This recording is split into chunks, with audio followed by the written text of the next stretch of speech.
Have you ever been playing Pikmin 1 and just happened to think to yourself, life is so small and empty and terrifying? No? Just me? Alright, come on, let's fix that then. I want you to take a look at this. Or more accurately, I want you to listen to this.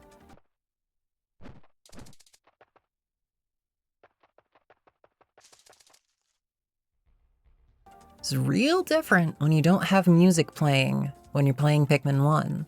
And in doing this little experiment of walking around an already completed save file of Pikmin 1 with the music off and the sound effects up, I found myself wandering into very existentially unusual thoughts. And I'd like to share some of those things with you and the things that made me feel them. If today seems a little bit off, it's because I don't have a script prepared for this, so I'm just kind of firing it out. So the first thing that got me really thinking and kind of more immersed in the world than usual was as I walked around just in the impact site here.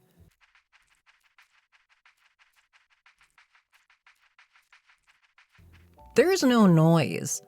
There's no environment. There's no sound of birds and other creatures wandering around. There's no sounds of foliage blowing in the wind. There's no anything. It is dead silent aside from the footsteps of Olimar, which kind of hit me in a very weird way. It really sold to me how alone you are when you're playing Pikmin 1, how alone Olimar is. Yes, the case can be made that the Pikmin are there with you, but are they really there with you? Could you gain the same sort of companionship that you would from other human beings, or in Olimar's case, Hakatations? I mean, sure, they're sentient enough to follow orders and follow you around and do what they're told, but I don't think they're really all that good at conversation, if you catch my meaning. These are very base-level life forms with a very base-level intelligence. So talking to them for companionship is probably akin to having a conversation with your cat, which, I do all the time, but still. So the loneliness of Pikmin 1 really started to sink in right around this time for me, right as I started this little adventure.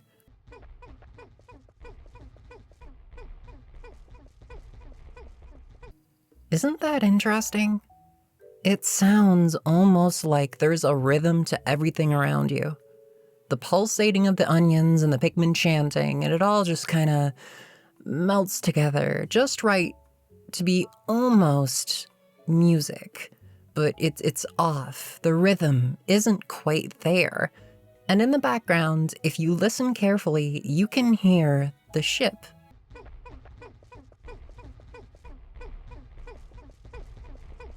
You can hear the dolphin, and it interrupts the rhythm that the Pikmin have, because the ship, that's a machine. It is constant. It is reliable. The beeps and whirring noises and engine noise of it is constant and reliable and follows a set interval. The Pikmin and the onion don't really seem to have that. And it makes this weird dissonance that you really do not belong on this planet that you found yourself on. I've talked about the impact site long enough. Let's move on to somewhere else. In fact, here, let me show you something extremely haunting.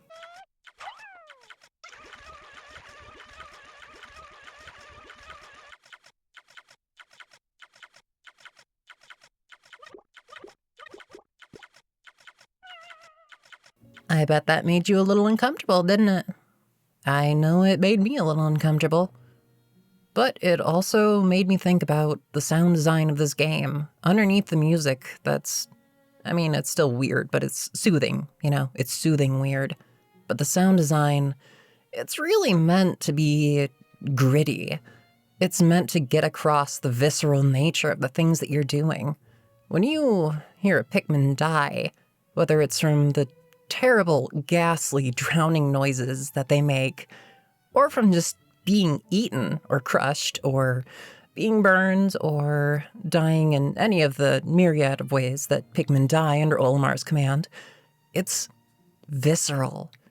It really sells the point that this is survival. This is an ecosystem that has existed long before your arrival, and it'll probably exist long after it.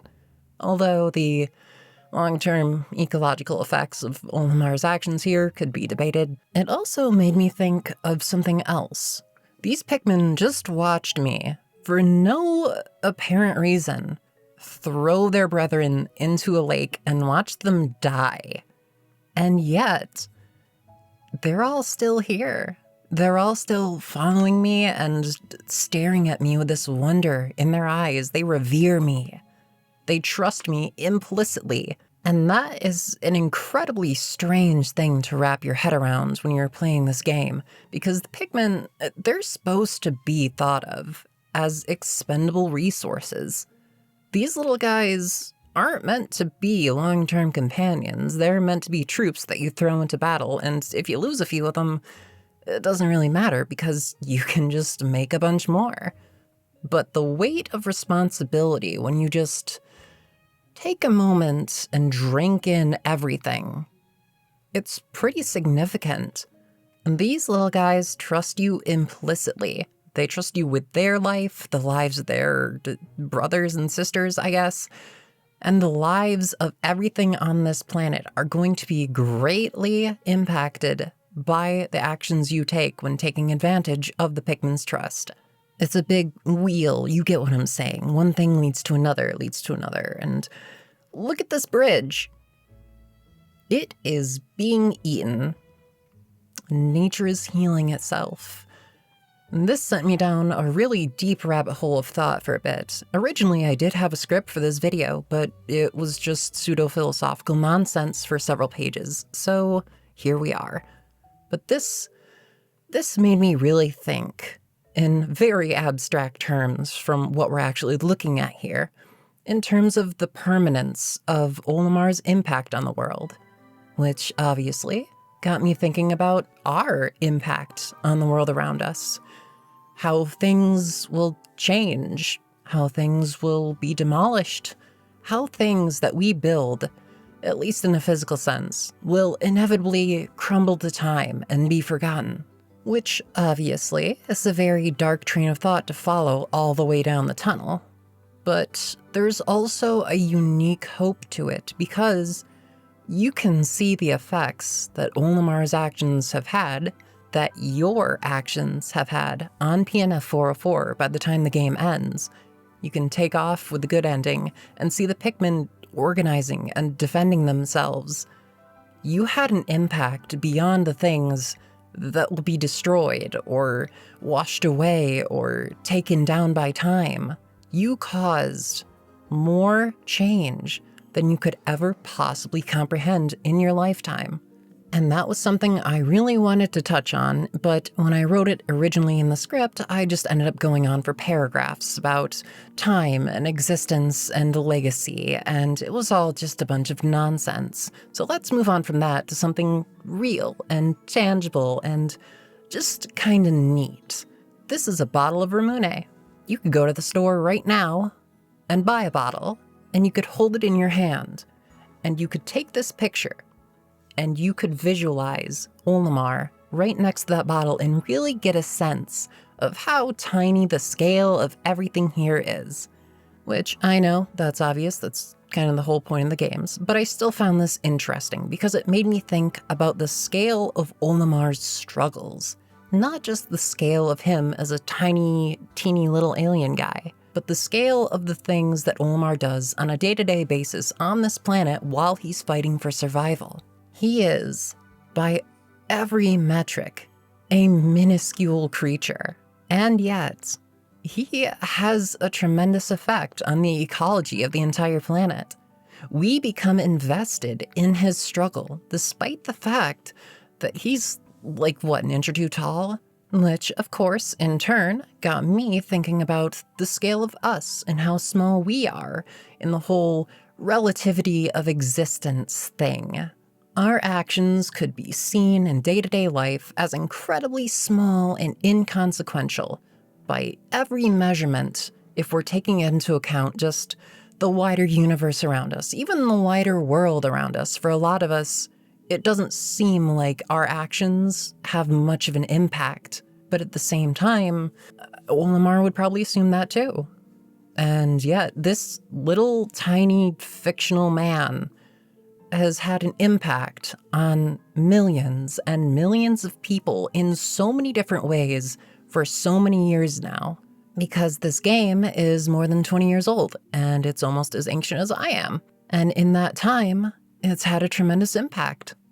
Tiny adventures, big lessons, which you could draw a lot of philosophical parallels to, which, again, I did in my original script. It turned into a rambling mess because I'm not a philosophy student. But before I go off on that tangent, let's finish up here because there is an actual point that I want to make at the end of this video. But first, there's one last thing I want to cover. One last major thought that crossed through my little head, my smooth little brain, while I was doing this little experiment.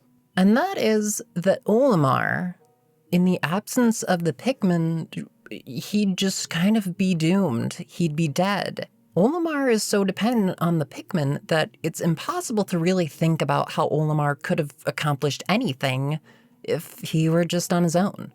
I mean, sure, with some patience, you can usually take down most smaller enemies. And with a lot of patience, you can take down a larger one or two, but that would take up just about all of Olimar's time. And he'd have no way to get the ship parts back to the dolphin either. Or even get through some of the obstacles that he has to obtain these parts. Olimar is reliant on the support of the community that he found accidentally when he crashed on this planet, which to me is a thing of beauty. Mirroring, of course, our own found families, our own communities, and the ways that we also need support to continue on our journey and reach our destinations. Pikmin is a much more relatable game than you would first think when you're playing it. Here we have a tiny little alien man, and he can teach us so much about life if you're completely willing to vastly overthink this game like I am. There's also a thought that I had during this part that doesn't really fit in anywhere, and it's that Olimar is basically like living in Cretaceous era Earth. Like he's fighting basically dinosaurs with his bare hands. It didn't really fit in anywhere. It's just a neat little thought. The actual point here, though, the actual meat of all of these thoughts combined, all of these completely overblown, overthought, overanalyzed feelings that I had while playing this game, it all gets boiled down to a few key points, in that life is small.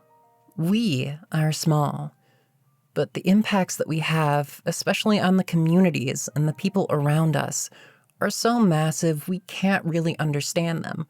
And even though a lot of our legacy, physical and otherwise, is going to get washed away by the tides of time, those impacts will stay in some form or another. Even if it's something as simple as a lesson that you taught somebody in their life, and they taught it to someone else, they taught it to their kids, they taught it to another generation of other people, and it just keeps going. Even if the original source and the original meaning was lost, the impact is still there. We can find support in those around us.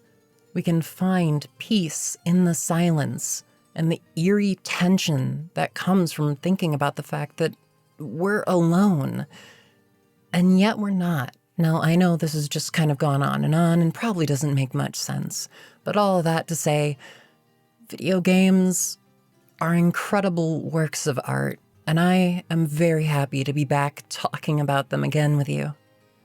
I know it's been a while since I've been on this channel. It's been almost a full year since my last upload, since I went off and started an ASMR roleplay channel and been doing that since then. But, I mean, I just improv'd this little video essay about unnecessarily philosophical thoughts on Pikmin 1. I feel I've finally gotten to a point where I can do justice to the things that I want to make for this channel and live up to the expectations that you all had for it. Now, after all of that, I'd like to leave you all with a very simple thank you. A thank you to everyone who originally supported this channel well over almost 2 years ago. Everyone who's held on to the hope that I would keep making things. Everyone who has supported me as a voice actor and in making ASMR and every other weird thing that I've done. And of course, a tremendous thank you to my Patreon supporters who have made all kinds of things that I never dreamed of possible for me. A thank you from the bottom of my heart, especially if you listen this far into me rambling. And if you did, consider leaving a like or a comment or even subscribing. So until next time, I've been Sugarwater, and I'm happy to be back.